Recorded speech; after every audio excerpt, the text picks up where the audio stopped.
Welcome to Talk of the Town. Steve Gaito has joined us once again. As you know, he is a certified financial planner and also the father of a newly engaged son. That's right. We're excited. Our family's growing. I know it. Good to have you with us. Good to be here in person. Yes, I know. That's right. It's been a couple of months. So we're in the season, not kind of, but in the season of giving with Thanksgiving and, of course, Christmas. And so there's some ways at the end of the year. So there's some ways in which we can, have some tax savings with all of that as well. Yeah. So with the standard deduction being increased so much under Trump, a lot of people don't take advantage of the charitable giving because you don't reach $25,000, $26,000 for a couple. Right. But there are some ways, if you're over 70, that you can take advantage of what's called a qualified charitable distribution. And what that allows you to do is basically gift directly out of your IRA. It can be your required minimum distributions. It can be any amount up to $100,000. So that covers most people. Yeah. I know any nonprofit organization would love for you to give the $100,000, but it's a real efficient way of doing it because it transfers directly from your IRA to the organization. You never take possession, so you don't have any taxable consequences for it. So that's a real nice benefit for people that are over 70 and a half. Okay, now what is legacy planning? What does that mean? So legacy planning is basically using different options for savings. Like there's a pooled income fund that you can save. What's nice about a pooled income is that you can get some charitable deductions by handing off the money to a qualified charity. But you get income out of it.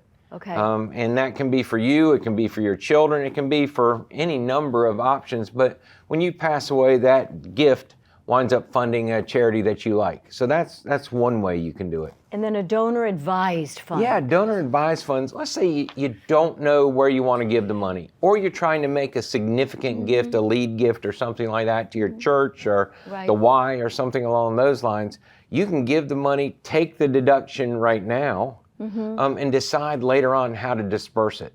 All right. Which is real nice. And then there's an endowment opportunity too that you could look at. I'm seeing a lot more people that are creating their own endowments. So let's say I wanted to sponsor a program at the Y. Okay. And it needed $10,000 a year to do it. And you wanted it to go on forever. So you can donate the fund and grow your own endowment over time.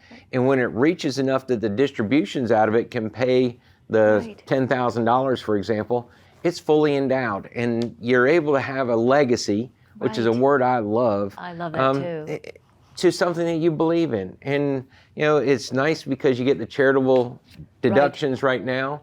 And if you can get it above those thresholds, most of those are for folks that want to make a significant difference. Right. But if you're going to make the donations, you might as well be tax savvy about it. Well, and really, at the end of the day, it's about the gift. It's about the charitable giving. Yeah. But it's kind of a win-win. It's a win for the organization or the charity, but it's also a win for you on the tax side. Yeah, and that's what I love. I'm always looking for ways to find tax savings. And even if it's a small one, like the qualified charitable distributions, I know folks that they give to their church their tithe every single year through the IRA. And they get just a little bit more benefit by doing it that way. Now, is there still an opportunity, like if you want to gift to a child at the end of the year? I remember, like, you could give up to $10,000. Yeah, it's up a little bit more. Is it a little bit more? And then $16,000, $17,000 per person. So you and Lynn could give $32,000, $34,000.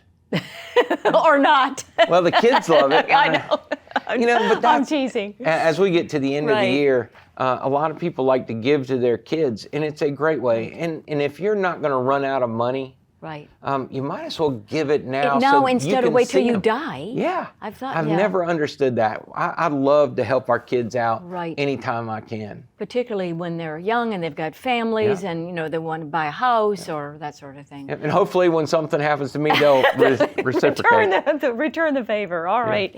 Okay, so to get more information on all of this, you can go to your website. Yeah, I actually have a separate tab on my website for legacy planning. And there's all kinds of illustrations how it works. If they've got questions, give me a call. Okay. Happy to walk them through it. All right, Steve Gaito, a certified financial planner and a partner here at WHHI. Good to see you and happy Thanksgiving. Happy Thanksgiving.